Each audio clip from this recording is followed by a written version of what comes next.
You're listening to the G&T Breakfast Show right here on Pure West Radio. Time now is 8:21, and we are feeling the excitement here in the studio because this morning Tom and I are being joined by Michael Pugh of the Llangwm Literary Festival. A very good morning to you, Michael.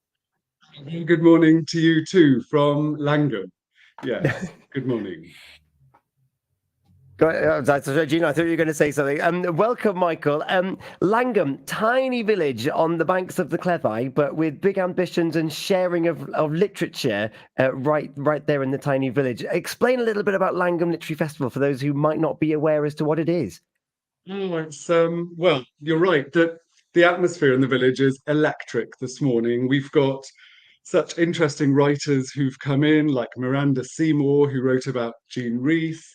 We've got Robin Hanbury-Tennyson, and then our visitors are a real mix of local visitors, but we've also got, the former German ambassador to Lithuania who just retired a month ago, and he was there setting up for the NATO summit. So we've got a real mixture. And Llangwm Lit Fest is true to the Llangwm identity. It's small, it's friendly, tickets are accessible. And it's a whole range. I mean, one of our most exciting events is Kevin Evans. He's collaborating with Fran Evans, no relation. She's a well-known illustrator. Kevin works in refineries, and he's decided to put together a book of his stories about herring fishing on the Cleddau, tales of seals up the Cleddau, and it's really hit a chord in the village. Gosh, Wow. Sounds a fantastic book. Oh, it's a beautiful book. And the thing is, he's writing it in his voice, which is the Llangwm voice. So, it's very precious to have that. And it's bringing in people to the festival. The farming community are coming in to the festival to listen and support Kevin. It's going to be really exciting to. Because And actually, it's very collaborative. Reverend Marcus, the vicar of Llangwm, is running that interview. So everyone's doing something in the village. Yeah, the whole village great. is rallying round. Absolutely. And in fact, tonight in the big marquee, we've got Village Voices, which is our village choir who are singing. We've got a stand-up poetry event. We've also got Wrong Direction, which is a boy band where the average age is 75, hence the name Wrong Direction, and they are singing. And then tomorrow night, Matthew, who runs the pub in the village, the Cottage Inn, is hosting a Ukrainian banquet because we didn't want to forget about our friends in Ukraine with the war. So he's whipping up borscht, garlic bread, blini, smoked salmon, and blackcurrant vodka and we're having a collection tonight, a raffle collection tonight, in aid of the DEC appeal for Ukraine. Wow. Like, there's nothing quite like when small communities come together to do big things, and I think this is an example of that. You're getting all these people coming back and remembering that the heritage of the village as well. That Llangwm was a working village, looking at the land and the river.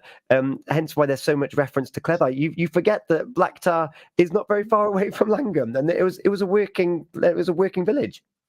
Absolutely, and actually so there are two really interesting things. There's Kevin's book, which is capturing that kind of bubble of life, which has just floated high enough for us to see, and when it pops, it'll be gone. But things like Kevin's book record that, and then Margaret Brace and a team of historians in the village have put together a book also recording the old history of the village. It's amazing to be capturing this, and there's a lot of Pembrokeshire in this festival. We've got Sandy Lawrence, who's coming over with Dewi the Dragon from Freshwater East. We've got Jill Lewis, who's coming down from the north of the county to talk about Tilbury Twitch Whiskers, who's the most lovable rat you could ever think of. He's the seventh rat of a seventh rat, and he goes on to hunt for the black diamond, and really exciting. We've got people coming over, Ferdinand Mount and Harry Mount, who are coming over from St Twinnells. Dr. Lloyd Bowen from Cardiff University talking about the Civil War in Pembrokeshire.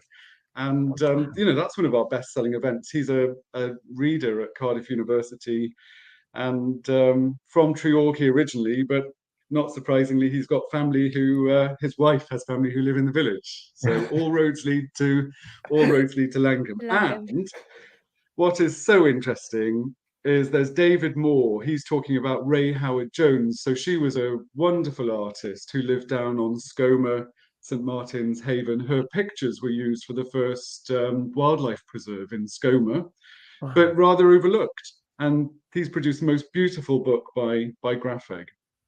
But Goodness what me. I haven't mentioned, I was going to say there's a depth of history and so many connections to Pembrokeshire and to Llangwm as well for this festival. I know. And we've got, I mean, particularly after a night of somewhat excess in the pub last night, I'm very thankful that we've got Ellie Brick on Sunday doing, well, I won't be doing this class, but it's Stretch and Dance with Ellie Brick.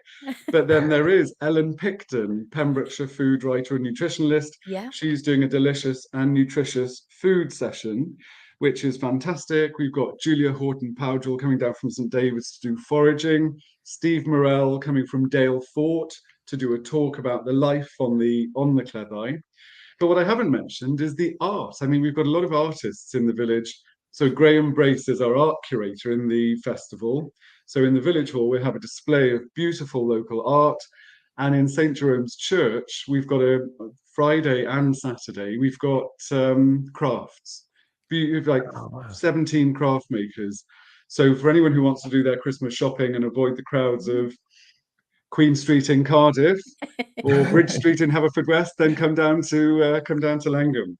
And one thing I'm hearing here is that when people hear the word Llangwm Literary Festival, they're probably thinking, oh, it's just people sat down listening to people read books, but it's so much more than that. Yeah, I mean, it's when I said to someone first in the first year, I was crossing Cleddau Bridge, and there was a lovely lady taking my ticket, and I handed her a poster for the festival. She said, "What? A literacy festival in Llangwm? I don't believe it." But actually, you know, a lot of people have made a lot of new friends. It's about coming together, building, because the sum of the parts is greater. You know, the sum of the parts is greater than the individual parts. So there's a lot of fun. There's a lot of chance to get together. I mean, in fact, Judith Barrow, she's a best-selling author based in Tenby. She's coming up and she's running a session where people can come in, people who haven't necessarily published their own work yet, or they're just starting that. And she's all about giving her experience and giving a platform to people so they can try it out, try and get some feeling for how to take their book forward and reach a wider audience. This is giving people a wonderful chance here in Pembrokeshire. Oh, it's fun. It's fantastic. And, you know, I mean, Valero, when I approached Valero first and said, will you, how about sponsoring our festival? I had just come back after spending 8.5 years in Russia. And Stephen Thornton said, well, that's fine, but you've obviously had an exciting life in Russia. I don't want this to be an elitist thing. It's got to be for everyone. And you know, that was a very good lead really from Valero.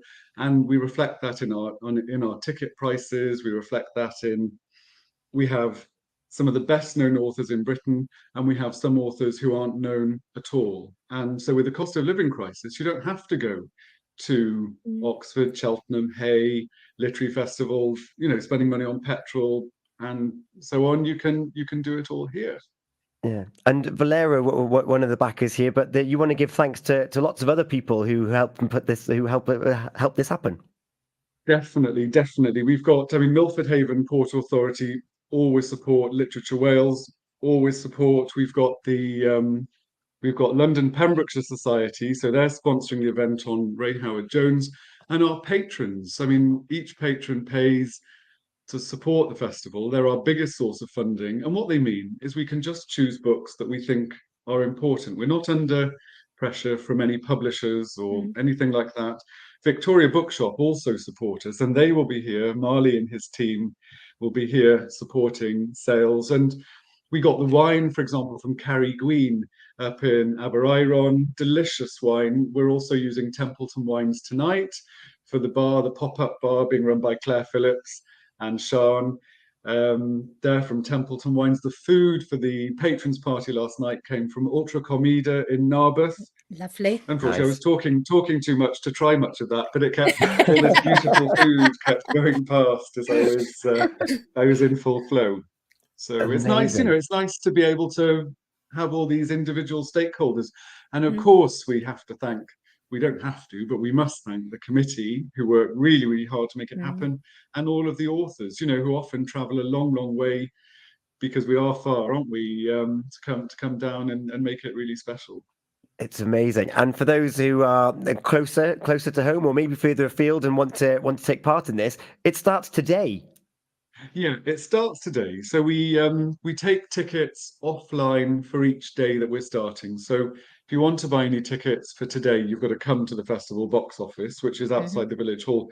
You can still buy online for Saturday and Sunday, but at midnight every night we take off the tickets on sale, the online ones for the next day. So yeah, no, starting today, and you can feel the electricity in the air as the teams and the volunteers, the smell of cooking bacon and sausages coming round, coffee, and people. Matthew's sister is doing bacon rolls in the village hall.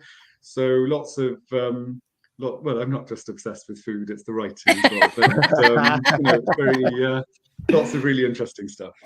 Yeah. Amazing. Well, wishing you and everyone involved with this weekend the best of luck and the best of fun and learning and educating from all levels, that we'll all get to absorb that knowledge in the lovely village of Llangwm.